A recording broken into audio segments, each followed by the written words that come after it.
Have you ever wondered if the very thing that keeps you fresh and dry could be silently wreaking havoc on your health? Welcome back to Med Talks. I'm Adam, and today we're diving into a topic that's been causing quite a stir in the health world: the potential link between antiperspirants and breast cancer. Now, before we get into the nitty-gritty, let's take a moment to understand what we're dealing with here. Antiperspirants, those handy little sticks or sprays we use to keep our underarms dry and odor-free, work by blocking the sweat glands, thereby reducing the amount of sweat produced.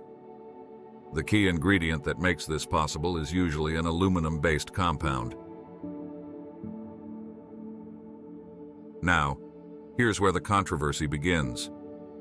Some studies suggest that these aluminum compounds can be absorbed by the skin, especially if the skin is damaged or broken, and cause estrogen-like effects. Why is this a concern? Well, estrogen is a hormone that can promote the growth of breast cancer cells. But before you toss out your antiperspirant, let's take a step back. The majority of these studies were either conducted in test tubes or on animals, and the results can't be directly applied to humans. Moreover, the amount of aluminum absorbed from antiperspirants is significantly less than what we typically ingest from our food and water. On the other side of the coin, several large-scale studies have found no solid evidence linking antiperspirant use to an increased risk of breast cancer. The American Cancer Society and the National Cancer Institute both state that there's no conclusive proof to support this claim. So where does this leave us? Well, it's a bit like being stuck between a rock and a hard place.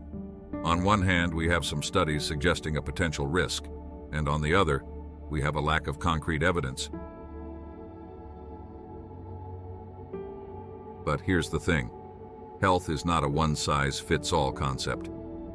What works for one person may not work for another. If you're concerned about the potential risks associated with antiperspirants, there are alternatives available. Natural deodorants, for instance, are free from aluminum compounds and can be a good option. Remember, knowledge is power. The more informed you are, the better decisions you can make for your health. That's it for today's episode of Med Talks.